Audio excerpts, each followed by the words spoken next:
que acontece quando a maior arma de um homem, a palavra dele, se volta contra ele? Pois é.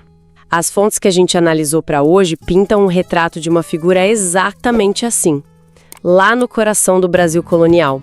Um homem cuja voz, era tão potente que fazia reis suarem frio. Padre Antônio Vieira. Uma figura que não é à toa que Fernando Pessoa chamou de imperador da língua portuguesa, né? Exato. E a nossa missão aqui é justamente essa: ir além dos títulos e usar o que os livros, as cartas da época mostram para entender as várias facetas do Vieira. O gênio da palavra, o ativista e, claro, o alvo da Inquisição. Vamos começar então por esse superpoder dele, a palavra. Os sermões do Vieira, pelo que os documentos revelam, não eram só discursos religiosos. Eram eventos, né? Eram eventos. As pessoas se acotovelavam nas igrejas para ouvir, porque era uma mistura de fé com política, com uma crítica social afiadíssima. Nossa. E o fascinante é que essa habilidade não ficava só no púlpito. Vieira era um jogador político de primeiro escalão. Ah, é? Sim, as fontes descrevem ele como conselheiro do rei Dom João IV, como diplomata em missões assim cruciais pela Europa. Ele entendia que o poder se exercia tanto nos altares quanto nos corredores dos palácios, sabe? Peraí, quer dizer que ele era tipo um estrategista da coroa disfarçado de padre? Basicamente. Isso muda completamente a imagem que eu tinha dele. E imagino que essa atuação nos bastidores o levou a comprar umas brigas bem grandes, não? As maiores da época. E os escritos são unânimes nisso.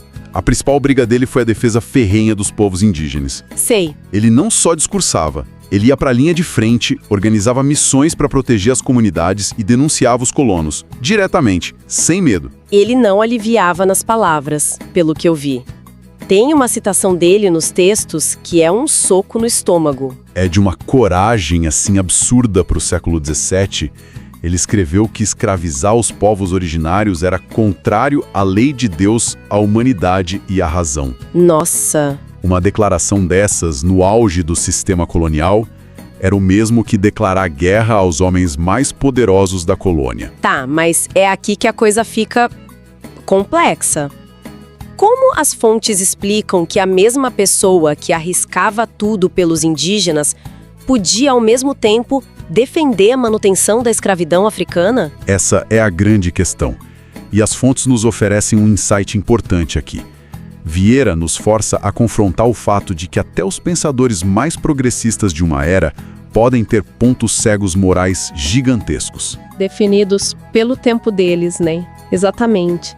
A justificativa dele, segundo os escritos, era pragmática e baseada numa lógica da época, a de que os negros já eram escravizados na África.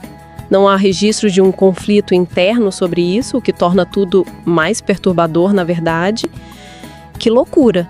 A contradição dele vira um lembrete, então. Um lembrete poderoso sobre como o progresso é complexo. E essa coragem de desafiar as estruturas, mesmo com os pontos cegos, acabou custando caro para ele. A palavra, que era sua arma, virou a prova do crime. Inevitavelmente, o Tribunal do Santo Ofício, a Inquisição, não tolerava vozes assim. E quais eram as acusações? As acusações formais, detalhadas nos processos, eram de que ele defendia teorias perigosas, usava profecias bíblicas para fazer política e, o que era gravíssimo, demonstrava simpatia pelos cristãos novos. E a punição foi brutal, né? Em 1663 ele foi preso, interrogado por meses, mas o golpe final, para um homem como ele, foi a sentença: proibido de pregar e de ensinar. Imagina, silenciaram a voz mais poderosa do Império. Que tortura psicológica! Total. Mas o que as cartas dele desse período mostram é uma resiliência impressionante. Mesmo calado, ele continua escrevendo, articulando, e numa virada de roteiro, anos depois, ele foi reabilitado pela própria igreja, lá em Roma. O intelecto dele venceu. Então, no fim das contas, qual é o legado que fica? Os mais de 500 sermões e cartas, hoje, segundo os historiadores, são documentos essenciais para a gente entender a mentalidade e os conflitos do Brasil colonial. Ele foi uma testemunha ocular que sabia escrever como ninguém. Tem uma frase dele que resume bem isso, né? Perfeitamente. Encontrada nos textos dele: a verdade é filha do tempo, não da autoridade. Ele acreditava que, Por mais que o poder tentasse impor sua versão, os fatos, a razão, uma hora prevaleceriam. Isso deixa a gente com uma pergunta no ar, então. Como é que uma única voz, usando só a palavra como ferramenta, consegue abalar as maiores estruturas de poder de uma época? É a grande questão. E, talvez mais importante, que tipo de coragem é preciso ter para defender uma causa, mesmo sabendo que o preço pode ser a sua própria liberdade?